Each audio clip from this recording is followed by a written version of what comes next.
Dear friends, എല്ലാവർക്കും PSC പ്രസത്തിലേക്ക് സ്വാഗതം. ഇന്ന് നമ്മൾ 6ാം ക്ലാസ്സിലെ SCERT ന്യൂ സിലബസ് പ്രകാരമുള്ള സോഷ്യൽ സയൻസിലെ 6ാമത്തെ ചാപ്റ്ററാണ് പഠിക്കാൻ പോകുന്നത്.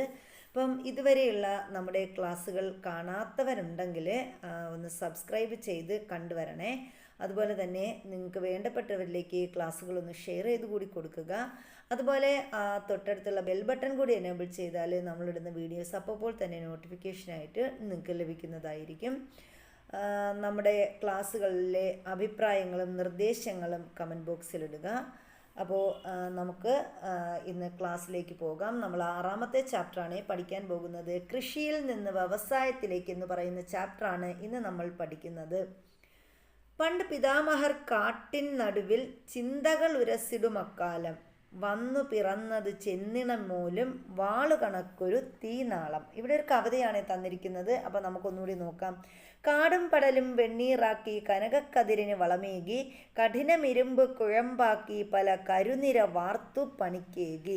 ഈ ഒരു ഭാഗം കഴിഞ്ഞ 6ാം ക്ലാസ്സിലെ ഓൾഡ് സിലബസിൽ ഈ ഒരു കവിത ഇതേപോലെ ഒരു ചാപ്റ്ററിൽ കൊടുത്തിട്ടുണ്ടായിരുന്നു. അപ്പോൾ ഇതിൽ കുറച്ചുകൂടി ആഡ് ചെയ്തതാണ് കേട്ടോ നമ്മൾ ഈ മുകളിൽ കണ്ടത്. അപ്പോൾ അവർ പറഞ്ഞിരിക്കുന്നത് എന്താ? പണ്ട് പിതാമഹർ കാട്ടിൻ നടുവിൽ ചിന്തകൾ ഉരസിടുമക്കാലം വന്നു പിറന്നത് ചെന്നിണ മൂലം വാളു കണക്കൊരു തീനാളം. അപ്പോൾ ഒന്നുകൂടി നമ്മൾ കവിത പറയുന്നു. പണ്ട് പിതാമഹർ കാട്ടിൻ നടുവിൽ ചിന്തകൾ ഉരസിടുമക്കാലം വന്നു പിറന്നത് ചെന്നിണ മൂലം വാളു കണക്കൊരു തീനാളം. കാടും പടലും വെണ്ണീറാക്കി കനകക്കതിരിന് വളമേകി കഠിനമിരുമ്പ് കുഴമ്പാക്കി പല കരുനിര വാർത്തു പണിക്കേകി. അപ്പം ഇത് നമ്മുടെ വൈലോപ്പിള്ളി ശ്രീധരമേനോൻ്റെ പന്തങ്ങൾ എന്ന് പറയുന്ന കൃതിയിൽ നിന്നെടുത്ത ഒരു 8 വരി കവിതയാണ് ഇവിടെ നമ്മൾ പറഞ്ഞത്. അപ്പോൾ ഇതിൻ്റെ ഈ രണ്ടാമത്തെ 4 വരി നമ്മൾ കഴിഞ്ഞ ഓൾഡ് സിലബസ് അനുസരിച്ചുള്ള 6ാം ക്ലാസ്സിൽ പഠിച്ചതാണ്. അപ്പോൾ അതുകൊണ്ട് ഈ ഒരു ഭാഗം, ഇതിൻ്റെ ആദ്യം തന്നിരിക്കുന്ന ഈ ഒരു ഭാഗം കൂടി നന്നായിട്ട് പഠിച്ചു വെക്കുക. ഇതൊക്കെ സ്റ്റേറ്റ്മെൻറ്റ് ലെവലിൽ ചോദിച്ചിട്ട് ഇത് ആരുടെ കൃതിയാണെന്ന് ചോദിക്കാം. ഇനി ഇവിടെ നമ്മൾ പറയുന്നത് മനുഷ്യർ തങ്ങളുടെ ചുറ്റുപാടിനെ രൂപപ്പെടുത്തി കൃഷി ആരംഭിച്ചതിനെക്കുറിച്ചാണ് വയലോപ്പിള്ളി ഈ കവിതയിലൂടെ അവതരിപ്പിച്ചിരിക്കുന്നത്. കൃഷിയുടെ ആരംഭത്തെക്കുറിച്ചും ഭക്ഷ്യശേഖരണത്തിൽ നിന്നും ഭക്ഷ്യോൽപാദനത്തിലേക്കുള്ള മാറ്റത്തെക്കുറിച്ചും മുൻ ക്ലാസ്സിൽ ചർച്ച ചെയ്തിട്ടുണ്ടല്ലോ. അപ്പോൾ നമ്മൾ കൃഷിയുടെ ആരംഭത്തെക്കുറിച്ചൊക്കെ നമ്മൾ കഴിഞ്ഞ ക്ലാസ്സുകളിലൊക്കെ പഠിച്ചിട്ടുണ്ട്. ഭൂമി, മനുഷ്യ അധ്വാനം എന്നീ ഘടകങ്ങളാണ് ആദ്യകാലത്ത് ഉൽപാദനത്തിനായി മനുഷ്യർ പ്രയോജനപ്പെടുത്തിയിരുന്നത്. അപ്പോൾ അവിടെ നിന്നൊരു ക്വസ്റ്റ്യൻ വരും. ആദ്യകാലത്ത് ഉൽപാദനത്തിനായി മനുഷ്യർ പ്രയോജനപ്പെടുത്തിയിരുന്ന ഘടകങ്ങൾ ഏതൊക്കെയാണ്? ഭൂമി, മനുഷ്യാധ്വാനം എന്നിവയാണ്. ഉൽപാദനം വർദ്ധിപ്പിക്കുന്നതിനും ഭൂമി കൃഷിയോഗ്യമാക്കുന്നതിനും അക്കാലത്ത് കൂടുതൽ അധ്വാനം വേണ്ടി വന്നിരുന്നു. കാലക്രമേണ ഇരുമ്പിൽ നിർമ്മിച്ച മൂർച്ചയുള്ളതും ഉറപ്പുള്ളതുമായ ഉപകരണങ്ങൾ ഉപയോഗപ്പെടുത്തി കൂടുതൽ ഭൂപ്രദേശങ്ങൾ കൃഷിയോഗ്യമാക്കി. ഇത് ഭക്ഷ്യോൽപാദനം വർദ്ധിപ്പിക്കാൻ സഹായിച്ചു. അപ്പോൾ ഭക്ഷ്യോൽപാദനം വർദ്ധിപ്പിക്കാൻ സഹായിച്ച ഘടകങ്ങൾ എന്തൊക്കെയാണെന്ന് ചോദിച്ചാൽ നമുക്ക് പറയാം. ഇരുമ്പിൽ നിർമ്മിച്ച മൂർച്ചയുള്ളതും ഉറപ്പേറിയതുമായ ഉപകരണങ്ങൾ ഉപയോഗപ്പെടുത്തി കൂടുതൽ ഭൂപ്രദേശങ്ങൾ കൃഷിയോഗ്യമാക്കിയപ്പോൾ എന്ത് ചെയ്തു? ഭക്ഷ്യോൽപാദനം വർദ്ധിച്ചു. കൃഷി വ്യാപിപ്പിക്കുന്നതിനിടയാക്കിയ സാഹചര്യങ്ങൾ എന്തെല്ലാമായിരിക്കും ചർച്ച ചെയ്യാൻ പറഞ്ഞിട്ടുണ്ട്. അപ്പോൾ ഇനി നമ്മൾ വ്യാപാരത്തിൻ്റെ തുടക്കത്തെക്കുറിച്ചാണ് പറയുന്നത്. സ്കൂളിലെ സാമൂഹ്യശാസ്ത്ര ലാബിൽ പ്രദർശിപ്പിച്ചിട്ടുള്ള മനുഷ്യ പുരോഗതിയുമായി ബന്ധപ്പെട്ട ചിത്രങ്ങൾ നിരീക്ഷിക്കുകയാണ് നിഷാൻ എന്ന് പറയുന്നത് ഈ ഒരു കുട്ടി. അപ്പോൾ അതേ നോക്കിയേ, ഇവിടെ എന്തൊക്കെ ആയുധങ്ങളും ഉപകരണങ്ങളുടെയും നിർമ്മാണം. പണ്ട് കാലത്ത് ആയുധങ്ങളും ഉപകരണങ്ങളും ഒക്കെ നിർമ്മിച്ചിരുന്നത് ഇങ്ങനെയൊക്കെയാണ്. അതുപോലെ എന്താണ്? കൃഷിയുടെ വ്യാപനം, കൃഷിയുടെ ചിത്രം തന്നിട്ടുണ്ട്. പിന്നെയോ സാധനങ്ങളുടെ വിപണനം, കൃഷി ചെയ്തുണ്ടാക്കിയ വസ്തുക്കളൊക്കെ, അതുപോലെ സാധനങ്ങളുടെ കൈമാറ്റം, ഇതൊക്കെ നോക്കി കാണുകയാണ് ഈ ഒരു കുട്ടി. ചിത്രീകരണത്തിലൂടെ നിഷാൻ കണ്ടെത്തിയ ആശയങ്ങളെ അവയുടെ കാലക്രമത്തിനനുസരിച്ച് പട്ടികപ്പെടുത്തു. അപ്പോൾ ഇത് ഓരോ കാലഘട്ടത്തിലും ഉള്ളതാണ്. അപ്പോൾ എന്താണ്? ആയുധങ്ങളുടെയും ഉപകരണങ്ങളുടെയും നിർമ്മാണം. അപ്പോൾ ഇവിടെ ആയുധങ്ങൾ നിർമ്മിക്കുന്ന ആ ഒരു കാലഘട്ടമാണ് ഇവിടെ തന്നിരിക്കുന്നത്. ഇനി കൃഷിയുടെ വ്യാപനം, ആയുധങ്ങൾ എന്ത് ചെയ്തു, ആയുധങ്ങൾ ഇങ്ങനെ ഉപകരണങ്ങളും ഒക്കെ നിർമ്മിച്ചത് കൃഷിയുടെ വ്യാപനത്തിന് കാരണമായി. കൃഷി വ്യാപിച്ചപ്പോൾ അവിടെ എന്ത് ചെയ്തു, സാധനങ്ങൾ കൈമാറ്റം ചെയ്തു, സാധനങ്ങളുടെ വിപണനം അങ്ങനെ കൂടുതലായിട്ട് വന്നു. അപ്പോൾ ഇതാണ് നമുക്കവിടെ നിന്ന് ലഭിക്കുന്നത്. കൃഷി വ്യാപകമായതോടെ ഉൽപാദനം വർദ്ധിക്കുകയും അത് മിച്ചോൽപാദനത്തിന് വഴിതെളിക്കുകയും ചെയ്തു. അധികം വന്ന ഭക്ഷ്യവസ്തുക്കൾ മനുഷ്യർ ഭാവിയിലെ ഉപയോഗത്തിനായി സൂക്ഷിച്ചു വച്ചു. കാലക്രമേണ ഭക്ഷ്യവസ്തുക്കൾ സംഭരിക്കുക മാത്രമല്ല ആവശ്യക്കാർക്ക് കൈമാറുകയും ചെയ്തിരുന്നു. സാധനങ്ങൾക്ക് പകരം സാധനങ്ങൾ പരസ്പരം കൈമാറിയിരുന്ന സമ്പ്രദായം അറിയപ്പെടുന്നത് ഏത് പേരിലാണ്? ബാർട്ടർ സമ്പ്രദായം എന്ന പേരിലാണ് അറിയപ്പെടുന്നത്. അപ്പോൾ സാധനങ്ങൾക്ക് പകരം സാധനങ്ങൾ കൈമാറുന്ന സമ്പ്രദായമാണ് ബാർട്ടർ സമ്പ്രദായം. ആദ്യകാലത്ത് പ്രാദേശികമായിട്ട് മാത്രമാണ് ഇത്തരം കൈമാറ്റം നടന്നത്. അതായത് ഒരു പ്രദേശത്തെ സാധനങ്ങൾ അവിടെ ഉൽപ്പാദിപ്പിക്കുന്നു, അവിടെ ഉള്ളവർക്ക് തന്നെ സാധനങ്ങൾ കൈമാറുന്നു. അങ്ങനെ ഒരു കൈമാറ്റ വ്യവസ്ഥയാണ് ആദ്യകാലത്ത് നിലനിന്നിരുന്നത്. തുടർന്ന് ദേശങ്ങൾ കടന്നും ഈ കൈമാറ്റം വ്യാപിച്ചു. ക്രമേണ സാധന കൈമാറ്റത്തിനായി ചെമ്പിലും വെള്ളിയിലും സ്വർണത്തിലും നിർമ്മിച്ച നാണയങ്ങൾ വിനിമയ മാധ്യമമായി ഉപയോഗിച്ചു തുടങ്ങി. അപ്പോൾ ആദ്യമൊക്കെ സാധനങ്ങൾക്ക് പകരം സാധനങ്ങൾ കൈമാറ്റം ചെയ്തു. പിന്നീട് എന്ത് ചെയ്തു, സാധന കൈമാറ്റത്തിനായിട്ട് അവർ വെള്ളി, ചെമ്പ്, സ്വർണം എന്നിവയിലുള്ള നാണയങ്ങൾ വിനിമയത്തിന് വേണ്ടി ഉപയോഗിച്ചു. കരകൗശല വസ്തുക്കൾ, തുണിത്തരങ്ങൾ, സുഗന്ധവ്യഞ്ജനങ്ങൾ എന്നിവയായിരുന്നു ആഭ്യന്തര വ്യാപാരത്തിലെ പ്രധാന വസ്തുക്കൾ. അപ്പോൾ ആഭ്യന്തര വ്യാപാരം എന്ന് പറഞ്ഞാൽ നമുക്കറിയാം രാജ്യത്തിനകത്തുള്ള വ്യാപാരമാണ് ആഭ്യന്തര വ്യാപാരം. അപ്പോൾ ഈ ആഭ്യന്തര വ്യാപാരത്തിന് വേണ്ടിയിട്ട് ഇവരെന്തൊക്കെയാണ് ചെയ്തത്? കരകൗശല വസ്തുക്കൾ, തുണിത്തരങ്ങൾ, സുഗന്ധവ്യഞ്ജനങ്ങൾ എന്നിവയാണ് ആഭ്യന്തര വ്യാപാരത്തിലെ പ്രധാന വസ്തുക്കൾ എന്ന് പറയുന്നത്. സാധനങ്ങളുടെ കൈമാറ്റം പിൽക്കാലത്ത് വിദൂര ദേശങ്ങൾ തമ്മിലും ആരംഭിച്ചു. അപ്പോൾ ഈ സാധനങ്ങളൊക്കെ ഒരുപാട് വന്നു. അപ്പോൾ സാധനങ്ങളുടെ കൈമാറ്റം പിന്നീടായപ്പോൾ എന്ത് ചെയ്തു, വിദൂര ദേശങ്ങൾ, അതായത് രാജ്യം കടന്ന് എന്ത് ചെയ്തു, ഈ കൈമാറ്റ വ്യവസ്ഥ ആരംഭിച്ചു. വിദേശ വ്യാപാരം പുതിയ വ്യാപാര പാതകൾ രൂപപ്പെടുന്നതിന് വഴിയൊരുക്കി. അപ്പോൾ വിദേശ വ്യാപാരം വന്നതോടുകൂടി എന്ത് ചെയ്തു, പുതിയ പാതകളൊക്കെ നിലവിൽ വരാൻ തുടങ്ങി. ഏഷ്യ ഭൂഖണ്ഡത്തിലെ കിഴക്കും പടിഞ്ഞാറും തമ്മിലുള്ള ഏഷ്യ, യൂറോപ്പ്, ആഫ്രിക്ക എന്നിവ തമ്മിലുള്ള വാണിജ്യ ബന്ധം നിലനിർത്തിയിരുന്ന പട്ടുപാത ഇതിനുദാഹരണങ്ങളാണ്. അപ്പോൾ വിദേശ രാജ്യങ്ങളുമൊക്കെ ആയിട്ട് കൈമാറ്റ വ്യവസ്ഥ വന്നപ്പോൾ എന്ത് ചെയ്തു, നമ്മുടെ ഏഷ്യ ഭൂഖണ്ഡത്തിലെ കിഴക്കും പടിഞ്ഞാറും തമ്മിലും, ഏഷ്യയുടെ കിഴക്ക് പടിഞ്ഞാറ് തമ്മിലും, അതുപോലെ ഏഷ്യ, യൂറോപ്പ്, ആഫ്രിക്ക എന്നിവ തമ്മിലും എന്ത് ചെയ്തു, വാണിജ്യ ബന്ധം നിലനിർത്തിയിരുന്ന പട്ടുപാത ഇതിനൊരു ഉദാഹരണമാണ്. അപ്പോൾ ഇങ്ങനെ ഒരു ചോദ്യം വരാം, ഏഷ്യ, യൂറോപ്പ്, ആഫ്രിക്ക എന്നിവ തമ്മിലുള്ള വാണിജ്യ ബന്ധം നിലനിർത്തിയിരുന്ന പാത അറിയപ്പെടുന്നതാണ് പട്ടുപാത. ഇനി ഇവിടെ ഒരു കോളത്തിൽ തന്നിട്ടുണ്ട് വ്യാപാരം. എന്താ വ്യാപാരം എന്ന് പറഞ്ഞാൽ? പ്രതിഫലം ഈടാക്കി സാധനങ്ങളോ സേവനങ്ങളോ കൈമാറ്റം ചെയ്യുന്ന പ്രക്രിയയാണ് വ്യാപാരം. വ്യാപാരം എന്ന് പറഞ്ഞാൽ എന്താണ്? നമ്മൾ പ്രതിഫലത്തിന് വേണ്ടിയിട്ട് സാധനങ്ങളോ സേവനങ്ങളോ കൈമാറ്റം ചെയ്യുന്ന പ്രക്രിയയ്ക്കാണ് എന്തെന്ന് പറയുന്നത്? വ്യാപാരം എന്ന് പറയുന്നത്. കൃഷിയുടെ വ്യാപനം. കൃഷിയുടെ വ്യാപനം എന്തിനു കാരണമായി? കൃഷി വ്യാപിച്ചപ്പോൾ അവിടെ മിച്ചോൽപാദനം വന്നു. കൃഷിയുടെ വ്യാപനം മിച്ചോൽപാദനത്തിന് കാരണമായി. മിച്ചോൽപാദനം വന്നപ്പോൾ എന്ത് ചെയ്തു? ഉൽപ്പന്നം സംഭരിച്ചു, ഉൽപ്പന്ന സംഭരണം വന്നു. ഈ ഉൽപ്പന്ന സംഭരണം എന്തിനോട്ട് കൊണ്ടുവന്നു? ഉൽപ്പന്ന കൈമാറ്റത്തിലെത്തിച്ചു. ഉൽപ്പന്നങ്ങൾ കൈമാറ്റം ചെയ്യാൻ തുടങ്ങി. ഇനി ഉൽപ്പന്ന കൈമാറ്റത്തിലൂടെ എന്ത് ചെയ്തു? ചന്തകൾ അഥവാ അങ്ങാടികൾ നിലവിൽ വന്നു. ഈ അങ്ങാടികൾ അല്ലെങ്കിൽ ചന്തകൾ എന്തിനു കാരണമായി? കച്ചവട കേന്ദ്രങ്ങൾ അഥവാ നഗരങ്ങളായിട്ട് പരിണമിച്ചു. അപ്പോൾ ഇതാണ് നമ്മുടെ ഉൽപാദനത്തിലെ വിവിധ ഘട്ടങ്ങൾ എന്ന് പറയുന്നത്. ഇനി നമ്മൾ പറയുന്നത് സാമ്പത്തിക പ്രവർത്തനങ്ങളെ കുറിച്ചാണ്. കൃഷിയിൽ നിന്നും വ്യാപാരത്തിലേക്കുള്ള വളർച്ച നമ്മൾ ചർച്ച ചെയ്തു. കൃഷിയും വ്യാപാരവുമായി ബന്ധപ്പെട്ട് നടന്ന പ്രവർത്തനങ്ങൾ പിൽക്കാലത്ത് വരുമാനം ലക്ഷ്യം വച്ചുള്ളവയായി മാറി. അപ്പോൾ കൃഷിയൊക്കെ വികസിച്ചു, അതുപോലെ തന്നെ എന്ത് ചെയ്തു? വ്യാപാരം വളർന്നു. അങ്ങനെ വന്നപ്പോൾ ഈ കൃഷിയും വ്യാപാരവും തമ്മിലുള്ള പ്രവർത്തനങ്ങൾ എന്തിന് കാരണമായി? പിൽക്കാലത്ത് വരുമാന ലക്ഷ്യം വച്ചുള്ളവയായി മാറി. അഭിവൃദ്ധിയുടെ മൂലകാരണം സാമ്പത്തിക പ്രവർത്തനങ്ങളാണ്. അതിൻ്റെ അഭാവം ഗുരുതരമായ ദുരിതം കൊണ്ടുവരുന്നു. ഫലവത്തായ സാമ്പത്തിക പ്രവർത്തനങ്ങളുടെ അഭാവം നിലവിലെ അഭിവൃദ്ധിയെയും ഭാവിയിലെ വളർച്ചയെയും അപകടപ്പെടുത്തുന്നു. ഇത് നമ്മുടെ കൗടില്യൻ്റെ അർത്ഥശാസ്ത്രത്തിലെ വരികളാണ്. ഇത് അതേപോലെ കാണാതെ പഠിച്ചു വെക്കുക. ഇത് വളരെ ഇമ്പോർട്ടൻ്റ് ആണ്. സ്റ്റേറ്റ്മെൻ്റ് ആയിട്ട് ചോദിക്കാം. ഈ ഒരു സ്റ്റേറ്റ്മെൻറ്റ് ചോദിച്ചിട്ട് ഇതാരുടെ അതാണ് എന്നൊക്കെ ചോദിക്കാം. അപ്പോൾ അഭിവൃദ്ധിയുടെ മൂലകാരണം സാമ്പത്തിക പ്രവർത്തനങ്ങളാണ്. അതിൻ്റെ അഭാവം എന്ത് ചെയ്യും? ഗുരുതരമായ ദുരിതം കൊണ്ടുവരുന്നു. ഫലവത്തായ സാമ്പത്തിക പ്രവർത്തനങ്ങളുടെ അഭാവം നിലവിലെ അഭിവൃദ്ധിയെയും ഭാവിയിലെ വളർച്ചയെയും അപകടപ്പെടുത്തുന്നു എന്നാണ് നമ്മുടെ കൗടില്യൻ അർത്ഥശാസ്ത്രത്തിൽ വിവരിച്ചിരിക്കുന്നത്. ചന്ദ്രഗുപ്ത മൗര്യൻ്റെ മന്ത്രിയായിരുന്ന കൗടില്യൻ്റെ വാക്കുകൾ ശ്രദ്ധിച്ചല്ലോ. അപ്പോൾ കൗടില്യൻ്റെ പ്രത്യേകത എന്താണ്? ചന്ദ്രഗുപ്ത മൗര്യൻ്റെ മന്ത്രിയായിരുന്നു കൗടില്യൻ. ഏതൊരു സമൂഹത്തിൻ്റെയും പുരോഗതി നിർണ്ണയിക്കുന്നത് സാമ്പത്തിക പ്രവർത്തനങ്ങളാണെന്നാണ് കൗടില്യൻ സൂചിപ്പിക്കുന്നത്. അപ്പോൾ കൗടില്യൻ പറഞ്ഞ വാക്കെന്താണ്?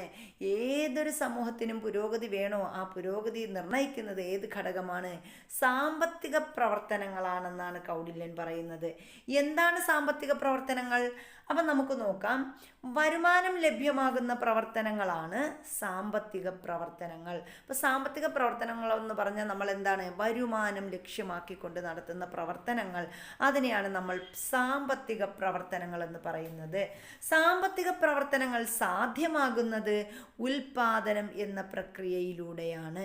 അപ്പോൾ ഒരു സാമ്പത്തിക പ്രവർത്തനം സാധ്യമാകാൻ എന്ത് വേണം? ഉൽപാദന പ്രക്രിയ ശരിയായ രീതിയിൽ നടക്കണം. എന്നാൽ മാത്രമേ അവിടെ എന്തുണ്ടാവുകയുള്ളൂ? സാമ്പത്തിക പ്രവർത്തനങ്ങൾ കൃത്യതയോടെ നടക്കുകയുള്ളൂ. ഇനി നോക്കൂ, കുറച്ച് ചിത്രങ്ങളൊക്കെ തന്നിട്ടുണ്ട്. എന്താണ് ഇവിടെ? തേയില നുള്ളിയെടുക്കുന്ന അവർ കാണിച്ചിട്ടുണ്ട്. അതുപോലെ കുറച്ച് മറ്റ് സാധനങ്ങൾ, ഇത് ഒരു മാർക്കറ്റ് പോലെ, അതായത് ഈ തേയില കൊണ്ടുവന്നിട്ട് അവരതിനെ പ്രോസസ്സ് ചെയ്യുന്ന ഒരു പ്രക്രിയ. ഇനി ഈ ഒരു തേയില പിന്നെ എന്ത് ചെയ്ത് മാറുന്നു? ടീ പാക്കറ്റുകളിലായിട്ട് നമ്മുടെ കൈകളിലെത്തുന്ന ആ ഒരു തേയില പൊടിയായിട്ട് മാറുന്നു. നമ്മുടെ പ്രിയപ്പെട്ട പാനീയങ്ങളിൽ ഒന്നാണല്ലോ ചായ. ചായ ഉണ്ടാക്കുന്നതിന് തേയില ആവശ്യമാണ്. തേയില എങ്ങനെയാണ് നമ്മുടെ വീടുകളിൽ എത്തുന്നത്? ആ ഒരു ചിത്രീകരണമാണ് നമ്മളിവിടെ കണ്ടത്. തേയില ചെടികളിൽ നിന്ന് ഇലകൾ നുള്ളിയെടുക്കുന്നു. അവ ഫാക്ടറിയിൽ എത്തിച്ച് സംസ്കരിച്ച് തേയിലപ്പൊടിയാക്കി മാറ്റുന്നു. ഈ തേയിലപ്പൊടി കവറുകളിലാക്കി വാഹനങ്ങളിൽ നമ്മുടെ വീടിന് സമീപത്തുള്ള കടകളിൽ എത്തിക്കുന്നു. തേയിലത്തോട്ടങ്ങളിൽ നിന്ന് തേയില നമ്മുടെ കൈകളിൽ എത്തുന്നത് വരെയുള്ള സാമ്പത്തിക പ്രവർത്തനങ്ങളാണ് നമ്മൾ ചർച്ച ചെയ്തത്. ഇത്തരം സാമ്പത്തിക പ്രവർത്തനങ്ങളെ അവയുടെ പൊതു സ്വഭാവം അനുസരിച്ച് 3 മേഖലകളിലാക്കി തിരിക്കാം. അപ്പോൾ നമ്മൾ സാമ്പത്തിക പ്രവർത്തനങ്ങളെ അവയുടെ സ്വഭാവം അനുസരിച്ച് എത്രയായിട്ട് തരംതിരിക്കുന്നു? 3ആയി തരംതിരിക്കുന്നു. അപ്പോൾ എന്താണെന്ന് നോക്കാം. സാമ്പത്തിക പ്രവർത്തനങ്ങളുടെ വിഭജനം. അതിലൊന്നാമത്തത് പ്രാഥമിക മേഖല, രണ്ടാമത്തത് ദ്വിതീയ മേഖല, മൂന്നാമത്തത് തൃതീയ മേഖല. അപ്പോൾ എന്താണ് പ്രാഥമിക മേഖല എന്ന് നമുക്ക് നോക്കാം. പ്രകൃതി വിഭവങ്ങൾ നേരിട്ട് ഉപയോഗപ്പെടുത്തി നടത്തുന്ന പ്രവർത്തനങ്ങൾ ഉൾപ്പെടുന്ന മേഖലയാണ് പ്രാഥമിക മേഖല. ഇപ്പം നമ്മൾ തേയില നുള്ളിയെടുക്കുന്ന പ്രകൃതി വിഭവം നേരിട്ട് നമ്മൾ എന്ത് ചെയ്യുന്നു? അത് പ്രകൃതി വിഭവങ്ങൾ ഉപയോഗപ്പെടുത്തി നടത്തുന്ന പ്രവർത്തനം, അതിനെയാണ് നമ്മൾ എന്തെന്ന് പറയുന്നത്? പ്രാഥമിക മേഖല എന്ന് പറയുന്നത്. കൃഷിക്ക് പ്രാധാന്യമുള്ളത് കൊണ്ട് ഈ മേഖല കാർഷിക മേഖല എന്നും അറിയപ്പെടുന്നു. അപ്പോൾ പ്രാഥമിക മേഖല അറിയപ്പെടുന്ന മറ്റൊരു പേരെന്താണ് എന്ന് ചോദിച്ചാൽ ഏതാണ്? അത് കാർഷിക മേഖല എന്നാണ്. ഇനി ഈ പ്രാഥമിക മേഖലയ്ക്ക് ഉദാഹരണം ചോദിച്ചാൽ നമുക്ക് പറയാം കൃഷി, വനപരിപാലനം, ഖനനം, മത്സ്യബന്ധനം തുടങ്ങിയവ പ്രാഥമിക മേഖലയ്ക്ക് ഉദാഹരണമാണ്, അല്ലെങ്കിൽ കാർഷിക മേഖലയ്ക്ക് ഉദാഹരണമാണ്. അപ്പോൾ കൃഷിയുണ്ട്, വനപരിപാലനമുണ്ട്, ഖനനമുണ്ട്, മത്സ്യബന്ധനം, ഇതൊക്കെ ഏത് മേഖലയിൽ വരുന്നതാണ്? പ്രാഥമിക മേഖലയിൽ വരുന്നതാണ്. പ്രാഥമിക മേഖലയിൽ ഉൾപ്പെടുന്നത് ഏത്, ഉൾപ്പെടാത്തത് ഏത് എന്ന് ക്വസ്റ്റ്യൻ ഷുവറായിട്ട് ചോദിക്കുന്നതാണ്. അതുകൊണ്ട് അത് ഓർത്ത് വയ്ക്കുക. ഇനി രണ്ടാമത് വരുന്നത് ദ്വിതീയ മേഖലയാണ്. ഇനി ദ്വിതീയ മേഖല എന്താണെന്ന് നോക്കാം. പ്രാഥമിക മേഖലയിൽ നിന്നുള്ള സംസ്കൃത വസ്തുക്കൾ ഉപയോഗിച്ച് പുതിയ ഉൽപ്പന്നങ്ങൾ ഉണ്ടാക്കുന്ന പ്രവർത്തനങ്ങൾ നടക്കുന്ന മേഖലയാണ് ദ്വിതീയ മേഖല. വ്യവസായത്തിന് പ്രാധാന്യമുള്ള ഈ മേഖലയെ വ്യാവസായിക മേഖല എന്നും വിളിക്കുന്നു. അപ്പോൾ ദ്വിതീയ മേഖല അറിയപ്പെടുന്ന മറ്റൊരു പേരെന്താണ്? വ്യാവസായിക മേഖല. പ്രാഥമിക മേഖലയാണെങ്കിലോ കാർഷിക മേഖല. ദ്വിതീയ മേഖലയെ പറയുന്ന മറ്റൊരു പേരാണ് വ്യാവസായിക മേഖല. ഇനി ഈ വ്യാവസായിക മേഖലയ്ക്ക് ഉദാഹരണം നമുക്ക് പറയാം. വൈദ്യുതി ഉൽപാദനം വ്യാവസായിക മേഖലയിൽ ഉൾപ്പെടുന്നു. ടെക്സ്റ്റൈൽ വ്യവസായം വ്യാവസായിക മേഖലയിൽ ഉൾപ്പെടുന്നു. കെട്ടിട നിർമ്മാണം വ്യാവസായിക മേഖലയിൽ ഉൾപ്പെടുന്നു. ഇതൊക്കെ ദ്വിതീയ മേഖലയാണ്. ഇനി നമ്മൾ അടുത്ത് പറയുന്നത് തൃതീയ മേഖലയെക്കുറിച്ചാണ്. തൃതീയ മേഖല എന്ന് പറഞ്ഞാൽ എന്താണ്? പ്രാഥമിക ദ്വിതീയ മേഖലകളിലെ സാമ്പത്തിക പ്രവർത്തനങ്ങൾക്ക് പിന്തുണ പ്രദാനം ചെയ്യുന്ന മേഖലയാണ് തൃതീയ മേഖല. അപ്പോൾ പ്രാഥമിക മേഖല, ദ്വിതീയ മേഖല, ഇവിടെ നിന്നുള്ള സാമ്പത്തിക പ്രവർത്തനങ്ങളെ പിന്തുണച്ചു കൊണ്ടുള്ള ഒരു മേഖലയാണ് ഏത്? നമ്മുടെ തൃതീയ മേഖല എന്ന് പറയുന്നത്. പ്രാഥമിക ദ്വിതീയ മേഖലകളിലെ ഉൽപ്പന്നങ്ങൾ സംഭരിക്കുന്നതിനും വിതരണം ചെയ്യുന്നതിനും ഒപ്പം എല്ലാവിധ സേവന പ്രവർത്തനങ്ങളും ഈ മേഖലയിൽ ഉൾപ്പെടുന്നു. അപ്പോൾ ഈ പ്രാഥമിക മേഖലയിലും ദ്വിതീയ മേഖലയിലുമുള്ള വസ്തുക്കൾ, ഉൽപ്പന്നങ്ങൾ എന്ത് ചെയ്യുന്നു? സംഭരിക്കുന്നതോടൊപ്പം തന്നെ എന്ത് ചെയ്യുന്നു? അത് വിതരണം ചെയ്യുന്നതും അതിനുള്ള എല്ലാവിധ സേവന പ്രവർത്തനങ്ങൾ നൽകുന്നതും ഏത് മേഖലയിലാണ്? തൃതീയ മേഖലയിലാണ്. അതിനാൽ ഈ മേഖല സേവന മേഖല എന്നും കൂടി അറിയപ്പെടുന്നു. അപ്പോൾ തൃതീയ മേഖല അറിയപ്പെടുന്ന മറ്റൊരു പേരാണ് സേവന മേഖല. അപ്പോൾ പ്രാഥമിക മേഖല കാർഷിക മേഖലയെന്നും, ദ്വിതീയ മേഖല വ്യാവസായിക മേഖലയെന്നും, തൃതീയ മേഖല സേവന മേഖല എന്നും അറിയപ്പെടുന്നു. ഇനി ഈ തൃതീയ മേഖലയ്ക്ക് ഉദാഹരണം എന്താണ്? ബാങ്കിങ് ഒരു സേവനമാണല്ലോ. അതുപോലെ ആരോഗ്യരംഗം, വാർത്താവിനിമയം തുടങ്ങിയവ തൃതീയ മേഖലയ്ക്ക് ഉദാഹരണമാണ്. ഇനി നമ്മൾ പറയുന്നത് ഈ മൂന്ന് മേഖലകളിലും നടക്കുന്ന സാമ്പത്തിക പ്രവർത്തനങ്ങളാണ് ഒരു രാജ്യത്തെ പുരോഗതിയിലേക്ക് നയിക്കുന്നത്. അപ്പോൾ ഒരു രാജ്യത്തെ പുരോഗതിയിലേക്ക് നയിക്കണമെങ്കിൽ ഈ മൂന്ന് മേഖലകളും എന്ത് വേണം? അവിടുത്തെ സാമ്പത്തിക പ്രവർത്തനങ്ങൾ നല്ല രീതിയിൽ, മെച്ചപ്പെട്ട രീതിയിൽ നടക്കണം. എന്നാൽ മാത്രമേ ഒരു രാജ്യം എന്ത് ചെയ്യത്തുള്ളൂ? സാമ്പത്തിക പുരോഗതി പ്രാപിക്കുകയുള്ളൂ. ഇനി ഇവിടെ ഖനനം, അതുപോലെ മത്സ്യബന്ധനം, ആരോഗ്യരംഗം, പിന്നീട് എന്താണ്? വ്യവസായം, കെട്ടിട നിർമ്മാണം, കൃഷി എന്നിങ്ങനെ കുറേ ചിത്രങ്ങൾ ഇവിടെ തന്നിട്ടുണ്ട്. അതുപോലെ വൈദ്യുതി ഉൽപാദനം, വാർത്താവിനിമയം, ബാങ്കിങ്, ഇങ്ങനെയൊക്കെ കുറേ മേഖലകൾ ഇവിടെ തന്നിട്ടുണ്ട്. അപ്പോൾ ഇവിടെ പറഞ്ഞിരിക്കുന്ന വേറൊന്നുമല്ല, ചിത്രങ്ങളിൽ സൂചിപ്പിച്ചിരിക്കുന്ന സാമ്പത്തിക പ്രവർത്തനങ്ങളെ മൂന്ന് മേഖലകളിലായി പട്ടികപ്പെടുത്താൻ പറഞ്ഞിട്ടുണ്ട്. അപ്പോൾ ഇതിൽ പ്രാഥമിക മേഖല ഏതെല്ലാം, ദ്വിതീയ മേഖല ഏതൊക്കെയാണ്, തൃതീയ മേഖല ഏതൊക്കെയാണ് എന്ന് തരംതിരിച്ച് എഴുതാനായിട്ടാണ് ഈ തന്നിരിക്കുന്നത്. അപ്പോൾ ഇവിടെ നമ്മൾ നോക്കുമ്പോൾ ഇവിടെ ഖനനം എന്ന് പറയുന്നത്, അതുപോലെ മത്സ്യബന്ധനം, ഇതൊക്കെ ഏതിൽ വരുന്നതാണ്?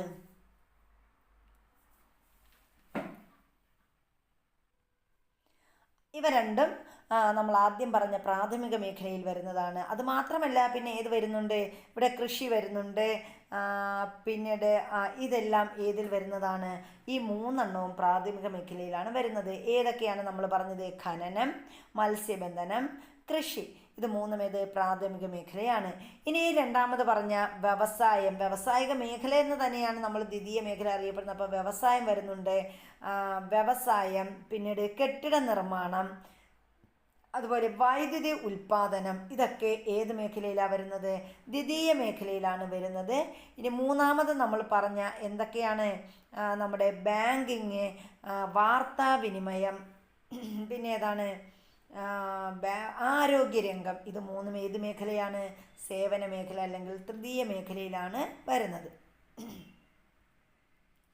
ഇനി വ്യവസായങ്ങളുടെ വളർച്ചയെക്കുറിച്ചാണ് നമ്മൾ പറയുന്നത്. ഇവിടെ ഒരു ആത്മകഥ എന്നും പറഞ്ഞുകൊണ്ട് ഒരു ചെറിയ തലക്കെട്ട് തന്നിട്ടുണ്ട് കേട്ടോ. എന്താ ഒരു ചെറിയ പാരഗ്രാഫ് തന്നിട്ടുണ്ട്. എന്താണെന്ന് നമുക്കൊന്ന് നോക്കിയിട്ട് വരാം. മഴ നനഞ്ഞ് മഞ്ഞണിഞ്ഞ് വെയിലേറ്റ് മലഞ്ചെരുവിൽ നിന്ന റബ്ബർ മരത്തിലെ പാലായിട്ടാണ് ഞാൻ ആദ്യം രൂപപ്പെട്ടത്.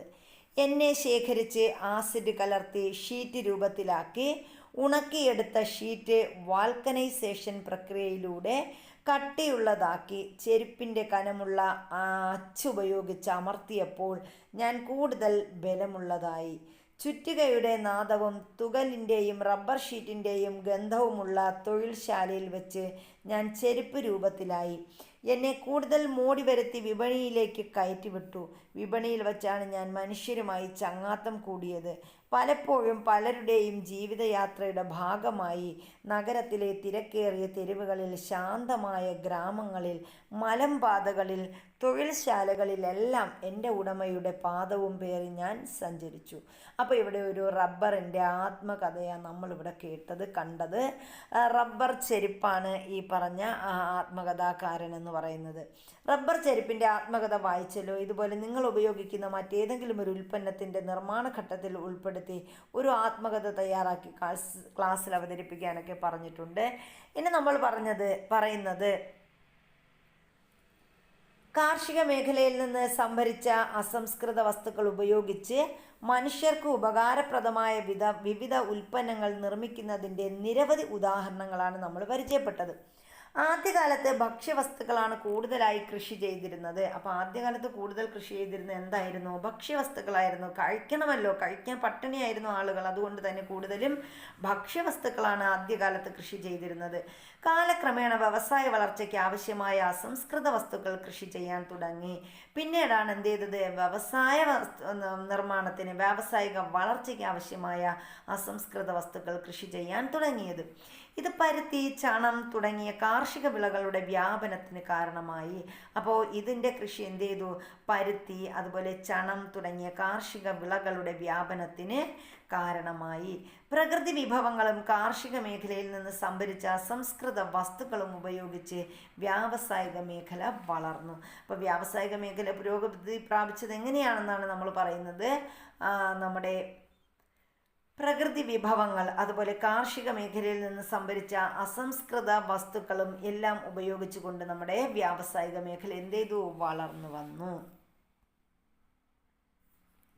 ഇനി നമ്മളിവിടെ നോട്ട്ബുക്ക് നമ്മൾ എഴുതുക, വായിക്കുക ഒക്കെ ചെയ്യുന്ന പേപ്പറിൻ്റെ ആ ഒരു ഉത്ഭവം നോക്കാം. ഫസ്റ്റ് അതൊരു പ്രാഥമിക മേഖലയിൽ അതൊരു മുളയായിരുന്നു. മുളയായി മാറിയിരിക്കുന്നു. ആ മുള എന്ത് ചെയ്യുന്നു? ഒരു പേപ്പർ റോളായി മാറുന്നു. ആ പേപ്പർ റോൾ അതൊരു നോട്ട്ബുക്കായി മാറുന്നു. അത് മൂന്നാമത്തെ. അപ്പോൾ ഇവിടെ ഏതാണ്? ഒന്നാമത്തേത് പ്രാഥമിക മേഖല. ഇത് പ്രാഥമിക മേഖലയാണ്. ഇത് ദ്വിതീയ മേഖല. ഇത് ദ്വിതീയ മേഖലയിൽ നിന്ന് ഇതെങ്ങോട്ട് വരുന്നു? നമ്മുടെ കൈകളിലെത്തുന്നു. ഏതിലൂടെ? സേവന മേഖലയിലൂടെ. ഇനി നമ്മൾ റബ്ബർ പാലിൻ്റെ കാര്യം പറയുമ്പോഴും അങ്ങനെ തന്നെയാണ്. ഇത് പ്രാഥമിക മേഖല റബ്ബർ പാലാണ്. അതിനെ നമ്മൾ എന്ത് ചെയ്യുന്നു? റബ്ബർ ഷീറ്റായിട്ട് മാറ്റുന്നു. അത് വ്യാവസായിക മേഖലയിൽ റബ്ബർ ഷീറ്റുകളാവുന്നു. അതിനുശേഷം നമ്മൾ അതിനെ എന്താക്കി മാറ്റുന്നു? ടയറുകളായി അത് ഉപയോഗിക്കുന്നു. ഇനി ചിത്രങ്ങൾ നിരീക്ഷിക്കാൻ പറഞ്ഞിട്ടുണ്ട്. കാർഷിക മേഖലയും വ്യാവസായിക മേഖലയും പരസ്പരം ബന്ധപ്പെട്ടിരിക്കുന്നു എന്ന് ചിത്രങ്ങളിൽ നിന്ന് നമ്മൾ മനസ്സിലാക്കി. അതുപോലെ പ്രാഥമിക, ദ്വിതീയ മേഖലകൾക്ക് ആവശ്യമായ സേവനങ്ങൾ പ്രദാനം ചെയ്യുന്നത് തൃതീയ മേഖല ആയതിനാൽ ഈ മൂന്ന് മേഖലകളും പരസ്പരം ബന്ധപ്പെട്ടിരിക്കുന്നു. മൂന്ന് മേഖലകളിലും നടക്കുന്ന സാമ്പത്തിക പ്രവർത്തനങ്ങളുടെ ഫലമായാണ് ഉൽപാദനം സാധ്യമാകുന്നത്. അപ്പോൾ ഉൽപാദനം എന്ന് നമ്മൾ പറയുമ്പോൾ അത് ഈ മൂന്ന് മേഖലകളും കൂടി ചേരുമ്പോഴാണ് അവിടെ എന്ത് പൂർണ്ണമാകുന്നത്? ഉൽപാദനം പൂർണ്ണമാകുന്നത് അല്ലെങ്കിൽ സാധ്യമാകുന്നത്. എന്താണ് ഉൽപാദനം? ഇനി നമ്മൾക്ക് പഠിക്കാനുള്ളത് ഉൽപാദനത്തെക്കുറിച്ചാണ്. എന്താണ് ഉൽപാദനം എന്ന് നോക്കാം. ഉൽപാദനവും ഉൽപാദന ഘടകങ്ങളും. ജനങ്ങൾക്കാവശ്യമായ സാധനങ്ങളും സേവനങ്ങളും നിർമ്മിക്കുന്ന പ്രക്രിയയാണ് ഉൽപാദനം. ഉൽപാദനം എന്ന് പറഞ്ഞാൽ എന്താണ്? ജനങ്ങൾക്ക് ആവശ്യമുള്ള സാധനങ്ങളും സേവനങ്ങളും ഉൽപ്പാദിപ്പിക്കുന്ന ഒരു പ്രക്രിയ, നിർമ്മിക്കുന്ന പ്രക്രിയയാണ് എന്ത്? ഉൽപാദനം. നിരവധി ഘടകങ്ങളുടെ പ്രവർത്തന ഫലമായാണ് ഉൽപാദനം നടക്കുന്നത്. അപ്പോൾ ഉൽപാദനം നടക്കുന്നത് വെറുതെ ഇരുന്ന് നോക്കിക്കൊണ്ടിരുന്ന എന്ത് ചെയ്യത്തില്ല? ഉൽപാദനം നടക്കത്തില്ല. മറിച്ച് എങ്ങനെയാണ്? നിരവധി ഘടകങ്ങളുടെ പ്രവർത്തന ഫലമായിട്ടാണ് ഉൽപാദനം നടക്കുന്നത്. ഉൽപാദനത്തിന് സഹായിക്കുന്ന വിവിധ ഘടകങ്ങളെ ഉൽപാദന ഘടകങ്ങൾ എന്ന് വിളിക്കുന്നു. അപ്പോൾ ഉൽപാദനത്തിന് സഹായിക്കുന്ന വിവിധ ഘടകങ്ങളെ നമ്മൾ എന്തെന്ന് വിളിക്കുന്നു? ഉൽപാദന ഘടകങ്ങൾ എന്ന് വിളിക്കുന്നു. ഭൂമി, തൊഴിൽ, മൂലധനം, സംഘാടനം എന്നിവയാണ് ഉൽപാദന ഘടകങ്ങൾ. അപ്പോൾ ഉൽപാദന ഘടകങ്ങൾ ഏതൊക്കെയെന്ന് ചോദിച്ചാൽ നമുക്ക് പറയാൻ പറ്റും. എന്തൊക്കെയാണ്? ഭൂമി, തൊഴിൽ, മൂലധനം, സംഘാടനം എന്നിവയാണ് ഉൽപാദന ഘടകങ്ങൾ എന്ന് അറിയപ്പെടുന്നത്. ഇവ ഓരോന്നും വിശദമായിട്ട് നമ്മളടുത്ത് പരിചയപ്പെടാൻ പോവുകയാണേ. അപ്പം നമ്മൾ ഭൂമിയെക്കുറിച്ചാണ് ആദ്യം പറയുന്നത്. ജലം, വായു, സൂര്യപ്രകാശം, മണ്ണ്, ഖനനം ചെയ്ത ധാതുക്കൾ തുടങ്ങിയവയെയാണ് ഉൽപാദന പ്രക്രിയയിൽ ഭൂമി എന്നതുകൊണ്ട് അർത്ഥമാക്കുന്നത്. അപ്പോൾ ഉൽപാദന പ്രക്രിയയിൽ ഭൂമി എന്ന് അർത്ഥമാക്കുന്നത് എന്തിനെയൊക്കെ എന്ന് ചോദിച്ചാൽ നമുക്ക് പറയാം ജലം, വായു, സൂര്യപ്രകാശം, മണ്ണ്, ഖനനം ചെയ്ത ധാതുക്കൾ തുടങ്ങിയവയാണ് നമ്മൾ എന്തെന്ന് പറയുന്നത് ഉൽപാദന പ്രക്രിയയിൽ ഭൂമി എന്നതുകൊണ്ട് അർത്ഥമാക്കുന്നത്. ഭൂമിയുടെ ഉപരിതലം, ഭൗമാന്തരീക്ഷം, ഭൂമിയുടെ അന്തർഭാഗം എന്നിവിടങ്ങളിലെ പ്രകൃതി വിഭവങ്ങളാണ് ഉൽപാദനത്തിനായി ഉപയോഗപ്പെടുത്തുന്നത്. അപ്പം നമ്മൾ ഉൽപാദനത്തിനായിട്ട് ഉപയോഗപ്പെടുത്തുന്നത് എന്തൊക്കെയാണ്? ഭൂമിയുടെ ഉപരിതലം, ഭൂമിയുടെ മുകളിൽ നമ്മൾ മണ്ണ് വെട്ടിക്കളച്ചൊക്കെ സാധനങ്ങൾ നട്ട് പിടിപ്പിക്കും. ഇനി ഭൗമാന്തരീക്ഷം, ഭൂമിയുടെ അന്തരീക്ഷത്തിൽ നമ്മൾ എന്ത് ചെയ്യാറുണ്ട്? അത് ഉപയോഗപ്പെടുത്താറുണ്ട്. ഭൂമിയുടെ അന്തർഭാഗം ഖനനം ചെയ്യുന്ന പ്രക്രിയകൾ. അപ്പോൾ ഇങ്ങനെയാണ് നമ്മൾ പ്രകൃതി വിഭവങ്ങളെ ഉൽപാദനത്തിനായിട്ട് ഉപയോഗപ്പെടുത്തുന്നത്.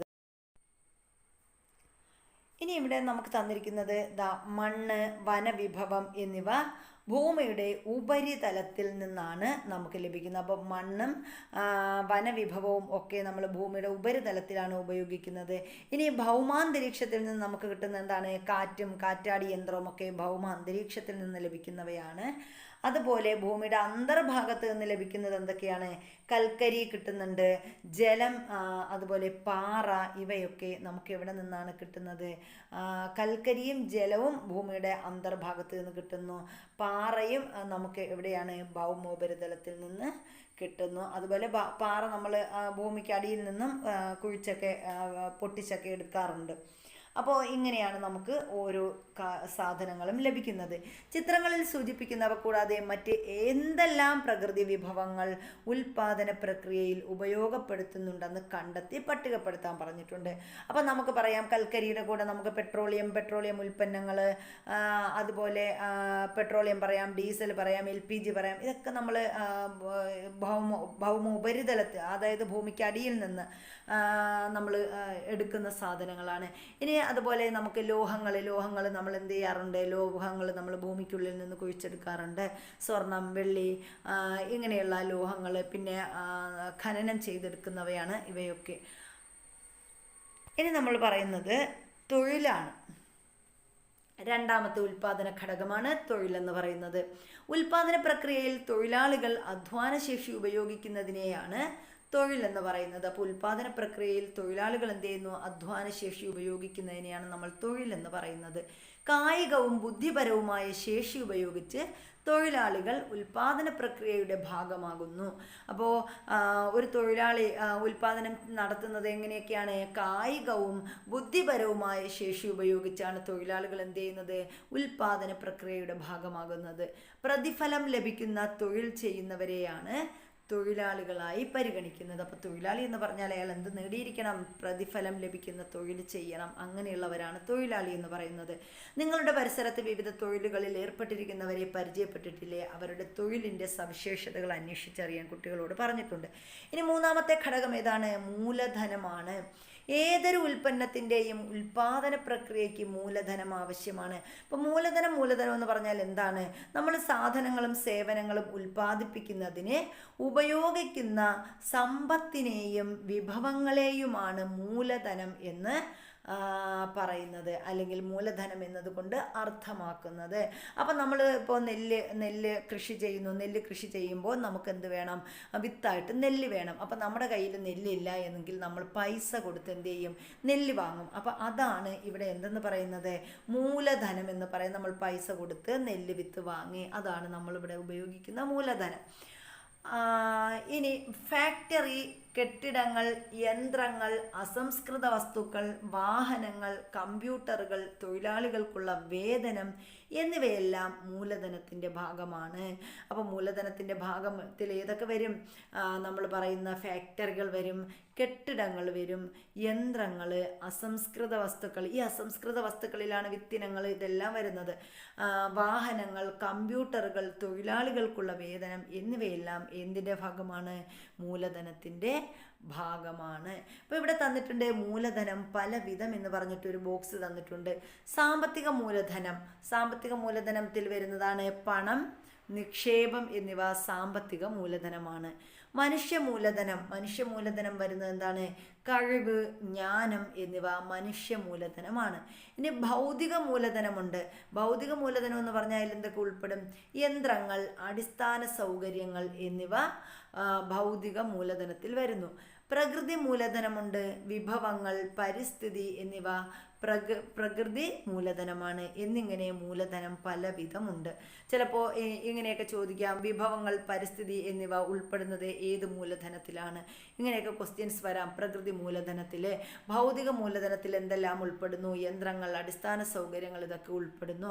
സാമ്പത്തിക മൂലധനം പണം, നിക്ഷേപം ഇവയാണ് സാമ്പത്തിക മൂലധനം. ഇനി മനുഷ്യ മൂലധനം വരുമ്പോൾ കഴിവ്, ജ്ഞാനം എന്നിവ മനുഷ്യ മൂലധനമാണ്.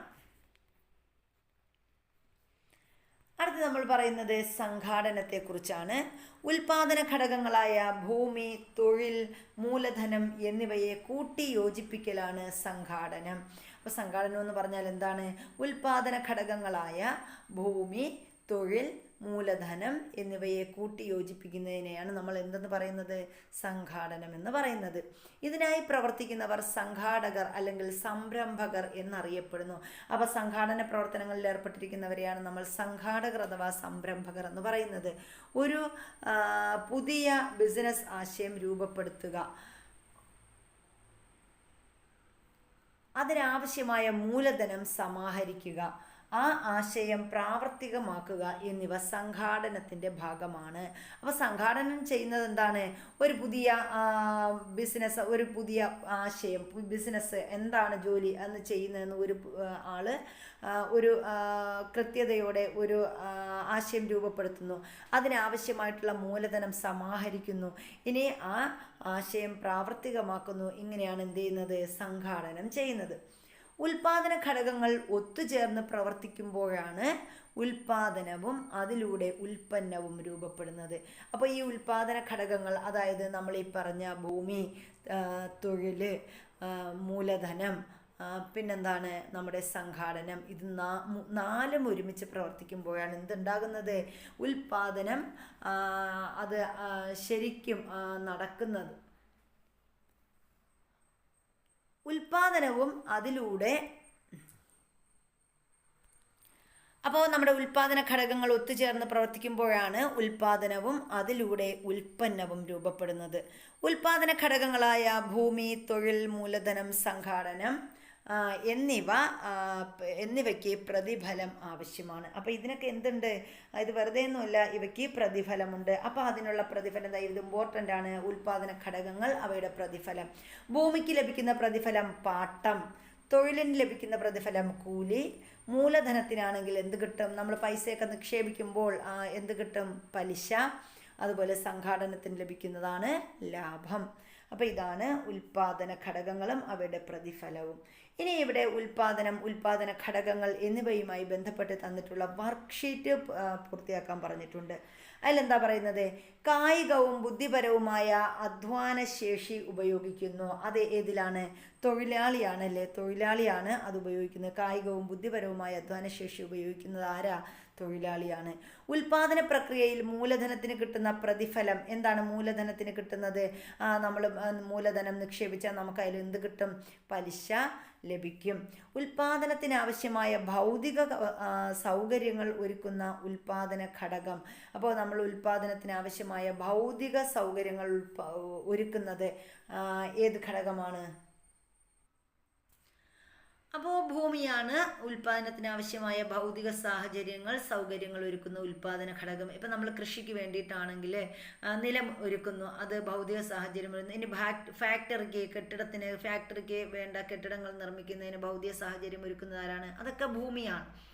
ഒരു പുതിയ ബിസിനസ് ആശയം പ്രാവർത്തികമാക്കാൻ നേതൃത്വം നൽകുന്ന വ്യക്തി അതാരാണ്?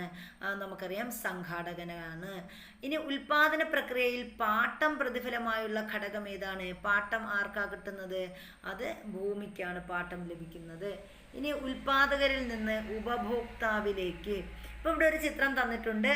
എനിക്ക് കുറച്ച് സാധനങ്ങൾ വേണം, chart paper, ribbon, scale, sketch pen മുതലായവ എന്ന ഒരു കുട്ടി വന്ന് പറയുന്നുണ്ട്. നിങ്ങളും ഇതുപോലെ സാധനങ്ങൾ വാങ്ങി ഉപയോഗിക്കാറില്ലേ? ആഹാരം, പാർപ്പിടം, വസ്ത്രം, ആരോഗ്യം, വിദ്യാഭ്യാസം, വിനോദം തുടങ്ങിയ ആവശ്യങ്ങൾ നിറവേറ്റുന്നതിനായി നാം സാധനങ്ങളും സേവനങ്ങളും ഉപയോഗപ്പെടുത്തുന്നു. അപ്പോൾ ഇവിടെ മനുഷ്യൻ്റെ ആവശ്യങ്ങൾ സാധിക്കുന്നതിനായി സാധനങ്ങളും സേവനങ്ങളും വാങ്ങി ഉപയോഗപ്പെടുത്തുന്നതിനെയാണ് ഉപഭോഗം എന്ന് പറയുന്നത്. അപ്പം എന്താ ഉപഭോഗം എന്ന് പറഞ്ഞാൽ? മനുഷ്യൻ്റെ ആവശ്യങ്ങൾ സാധിക്കുന്നതിനായി സാധനങ്ങളും സേവനങ്ങളും വാങ്ങി ഉപയോഗപ്പെടുത്തുന്നതിനെയാണ് നമ്മൾ എന്തെന്ന് പറയുന്നത്? ഉപഭോഗം എന്ന് പറയുന്നത്. വില കൊടുത്തോ വില കൊടുക്കാം എന്ന കരാറിലോ ഏതെങ്കിലും സാധനമോ സേവനമോ വാങ്ങി ഉപയോഗപ്പെടുത്തുന്ന വ്യക്തിയാണ് ഉപഭോക്താവ്. അപ്പം ഒരാൾ ഒരു സാധനം വന്നിട്ട് ഞാൻ പൈസ തരാം, എനിക്ക് ആ സാധനം വേണം എന്ന് പറയുന്നു, അല്ലെങ്കിൽ വില കൊടുത്തോ വില കൊടുക്കാം എന്ന കരാറിലോ എന്ത് ചെയ്യുന്നു? ഏതെങ്കിലും സാധനമോ സേവനങ്ങളോ വാങ്ങി ഉപയോഗപ്പെടുത്തുന്ന വ്യക്തി, അയാളെയാണ് നമ്മൾ ഉപഭോക്താവ് എന്ന് പറയുന്നത്. നമ്മുടെ പരിസരം സന്ദർശിക്കുന്ന ഏറ്റവും പ്രധാനപ്പെട്ട ആൾ ഉപഭോക്താവാണ്. അപ്പം നമ്മുടെ പരിസരം സന്ദർശിക്കുന്ന ഏറ്റവും പ്രധാനപ്പെട്ട ആൾ ആരാണ്? ഉപഭോക്താവാണ്. ഉപഭോക്താവ് നമ്മെ ആശ്രയിക്കുകയില്ല, നാം അദ്ദേഹത്തെ ആശ്രയിക്കുകയാണ് ചെയ്യുന്നത്. അപ്പോൾ ഉപഭോക്താവിനെ നമ്മൾ ആശ്രയിക്കുകയാണ് ചെയ്യുന്നത്, അല്ല ഉപഭോക്താവ് നമ്മെ ആശ്രയിക്കുകയല്ല എന്നാണ് പറയുന്നത്. ആ വ്യക്തി നമ്മുടെ ജോലിക്കൊരു തടസ്സമല്ല. അപ്പോൾ ഉപഭോക്താവ് നമ്മുടെ ജോലിക്കൊരു തടസ്സമല്ല, അതിൻ്റെ ലക്ഷ്യമാണ്. നമ്മുടെ ഇടപാടിൽ അന്യനും അല്ല, ഇടപാടിൻ്റെ ഭാഗമാണ് ഈ ഉപഭോക്താവ് എന്ന് പറയുന്നത്. ആ വ്യക്തിക്ക് സേവനം നൽകുന്നത് വഴി നമ്മൾ ഔദാര്യം ചെയ്തു കൊടുക്കുകയല്ല ചെയ്യുന്നത്. അപ്പം നമ്മുടെ സാധനം കൊടുക്കുക വഴി നമ്മൾ എന്ത് ചെയ്യല്ല ചെയ്യുന്നത്? ഔദാര്യം കൊടുക്കുകയല്ല ചെയ്യുന്നത്. സേവിക്കാനുള്ള അവസരം ഒരുക്കിയെടുക്കുന്നത് വഴി നമുക്കൊരു ഔദാര്യം ചെയ്ത് തരികയാണ്. അപ്പം ഇതാരുടെ വാക്കുകളാ? ഇത് ശ്രദ്ധിക്കണം. ഇത് നമ്മുടെ ഗാന്ധിജി പറഞ്ഞ വാക്കുകളാണ്. അതായത് നമ്മുടെ പരിസരം സന്ദർശിക്കുന്ന ഏറ്റവും പ്രധാനപ്പെട്ട ആൾ ഉപഭോക്താവിനെ കുറിച്ചുള്ള ഗാന്ധിജിയുടെ കാഴ്ചപ്പാടാണ് നമ്മൾ കണ്ടത്. അപ്പോൾ ഉപഭോക്താവ് നമ്മെ ആശ്രയിക്കുകയില്ല, നാം അദ്ദേഹത്തെ ആശ്രയിക്കുകയാണെന്നാണ് ആര് പറയുന്നത്? ഗാന്ധിജി പറയുന്നത്. വ്യക്തി നമ്മുടെ ജോലിക്കൊരു തടസ്സമല്ല. അതായത് ആ വ്യക്തി, ഈ ഉപഭോക്താവ് നമ്മുടെ ജോലിക്കൊരു തടസ്സമല്ല. ആ ഉപഭോക്താവിനെ ലക്ഷ്യം വെച്ചല്ലേ നമ്മൾ സാധനങ്ങൾ ഉൽപ്പാദിപ്പിക്കുന്നത്. നമ്മുടെ ഇടപാടിൽ അന്യനുമല്ല, ഈ ഇടപാടിൻ്റെ ഭാഗമാണ്. ഇപ്പം നമ്മൾ ഒരു സാധനം ഉൽപ്പാദിപ്പിച്ച് നമ്മൾ കസ്റ്റമർ ഇല്ല എങ്കിൽ, അല്ലെങ്കിൽ ഉപഭോക്താവില്ല എങ്കിൽ നമുക്കൊരു സാധനം ഉപയോഗിച്ചിട്ട് അത് വിൽക്കാൻ പറ്റുമോ? ഇല്ല.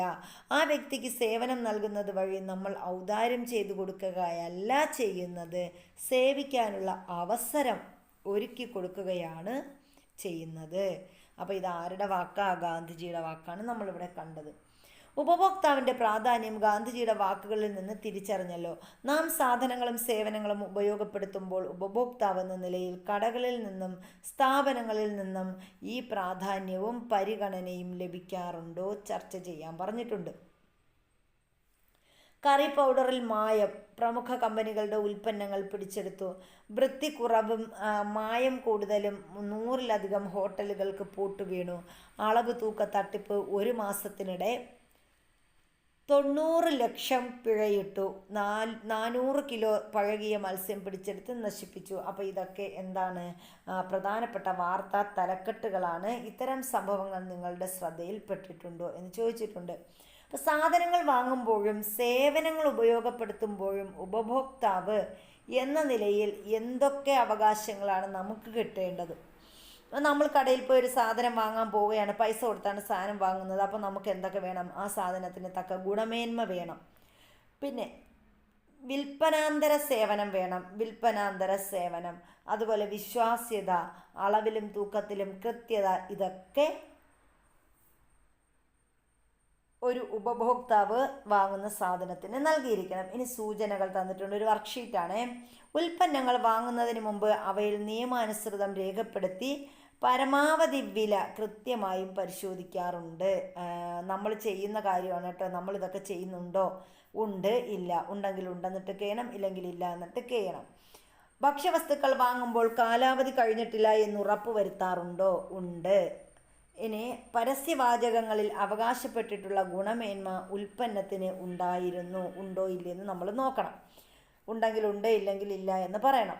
വീട്ടിലെ ഇലക്ട്രോണിക് ഉപകരണങ്ങൾക്ക് വിൽപ്പനാനന്തര സേവനം യഥാസമയം ലഭിക്കാറുണ്ട്. അപ്പം നമ്മൾ വിൽപ്പനാനന്തര സേവനം എന്ന് പറഞ്ഞാൽ കുറച്ച് നാൾ നമ്മൾ ഉപയോഗിച്ചിട്ട് അത് പഴഞ്ചനാകുമ്പോൾ നമ്മൾ കൊടുക്കുമ്പോൾ നമുക്ക് അതിന് ഇത്ര രൂപ കിട്ടുമോ, അങ്ങനെ വിൽപ്പനാനന്തര സേവനം ഉണ്ടോ? അതല്ല എന്നുണ്ടെങ്കിൽ നമ്മൾ ഇലക്ട്രോണിക് സാധനം വാങ്ങി ഉപയോഗിച്ചപ്പോൾ അതിനെന്തെങ്കിലും കംപ്ലൈൻറ്റ് വന്നു, അപ്പോൾ നമുക്ക് അതിന് സേവനം ചെയ്ത് തരാറുണ്ടോ? ഇങ്ങനെയുമൊക്കെ നമുക്കത് പറയാം. ഇനി വാങ്ങിയ ഉൽപ്പന്നത്തിന് അതിൻ്റെ വിലയനുസരിച്ചുള്ള ഗുണമേന്മ ഉണ്ടോ ഇല്ലയെന്ന് പറയണം. ഇനി ഇവിടെ വർക്ക്ഷീറ്റ് പൂർത്തിയാക്കിയതിലൂടെ ഉപഭോക്താവ് എന്ന നിലയിൽ നാം എന്തൊക്കെ കാര്യങ്ങൾ ശ്രദ്ധിക്കണമെന്നാണ് പറഞ്ഞത്. ഉപഭോക്താവിന് കിട്ടേണ്ട അവകാശങ്ങൾ നിഷേധിക്കപ്പെട്ടാൽ ബന്ധപ്പെട്ട സർക്കാർ വകുപ്പുകളെയും ഉപഭോക്തൃ കോടതികളെയും സമീപിക്കാവുന്നതാണ്. അപ്പം നമുക്ക് എന്തെങ്കിലും ഒരു സാധനം നമ്മൾ വാങ്ങി അതിൽ നമ്മൾ പരാജയപ്പെട്ട് കഴിഞ്ഞാൽ നമുക്ക് എന്ത് ചെയ്യാം? നമുക്ക് അതിൽ പറഞ്ഞ സാധനങ്ങളുടെ ആ ഒരു ഇതൊന്നും കിട്ടിയില്ല. അപ്പോൾ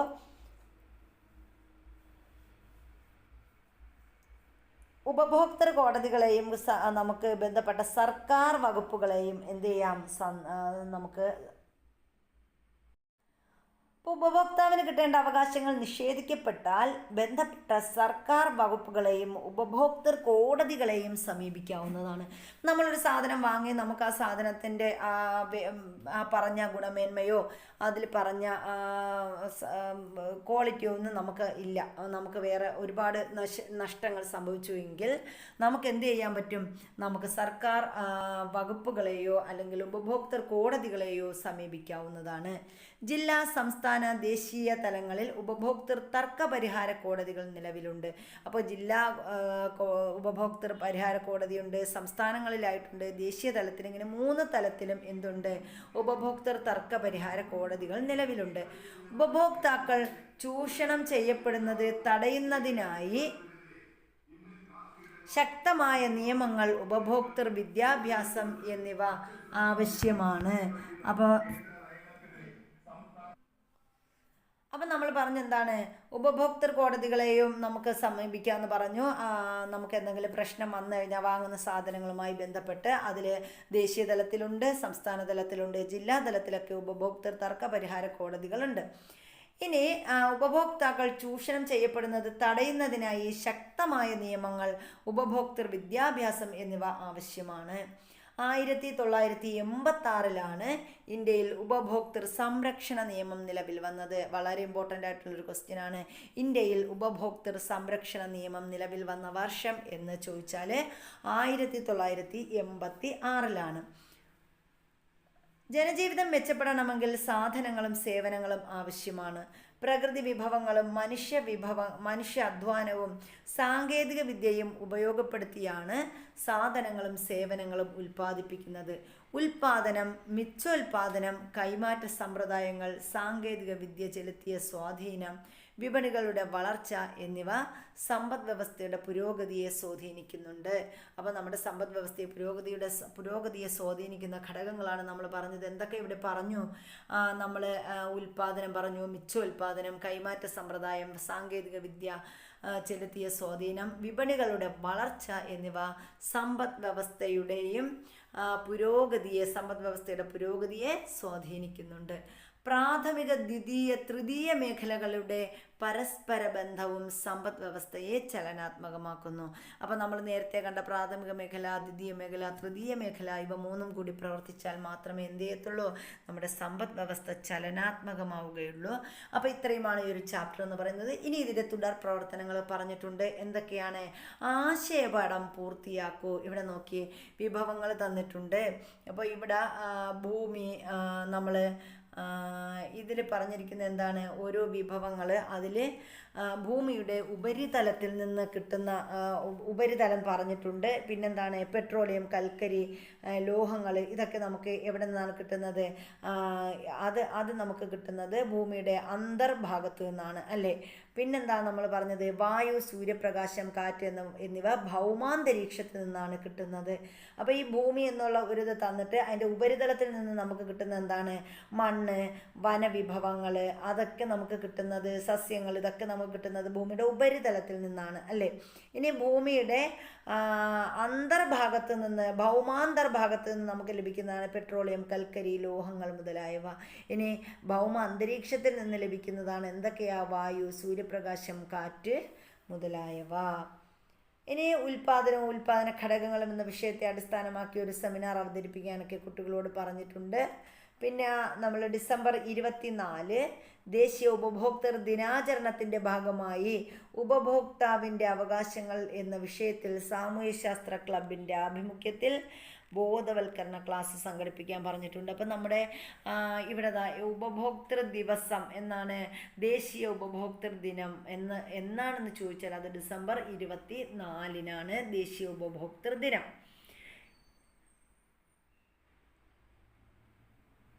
ഇനി അടുത്ത് പ്രാഥമിക, ദ്വിതീയ, തൃതീയ മേഖലകളുടെ പരസ്പര ബന്ധം കാണിക്കുന്ന ചിത്രങ്ങൾ ശേഖരിച്ച് ഡിജിറ്റൽ ആൽബം തയ്യാറാക്കി പ്രദർശിപ്പിക്കാനൊക്കെ കുട്ടികൾക്ക് പറഞ്ഞിട്ടുണ്ട്.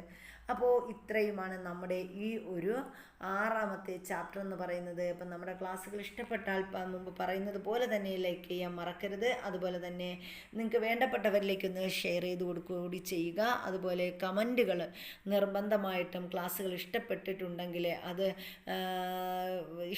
ആയിട്ടുണ്ടെങ്കിൽ ഇഷ്ടമാണ്, ഈ ക്ലാസ്സുകൾ കൊള്ളാം എന്ന ഒരു കമൻ്റ് ഇടുക. അതല്ല എന്നുണ്ടെങ്കിൽ മോശമാണെങ്കിൽ മോശം എന്ന രീതിയിൽ തന്നെ കമൻ്റ് ഇടുക. അതുപോലെ ഇനിയും നന്നാക്കണമെങ്കിൽ അങ്ങനെ നിങ്ങൾക്കുടെ കമൻറ്റുകൾ എന്തായാലും അത് പോസിറ്റീവായിട്ട് തന്നെ അംഗീകരിക്കുന്നതാണ്. അപ്പോൾ എല്ലാവർക്കും നല്ലൊരു ദിവസം ആശംസിക്കുന്നു. താങ്ക്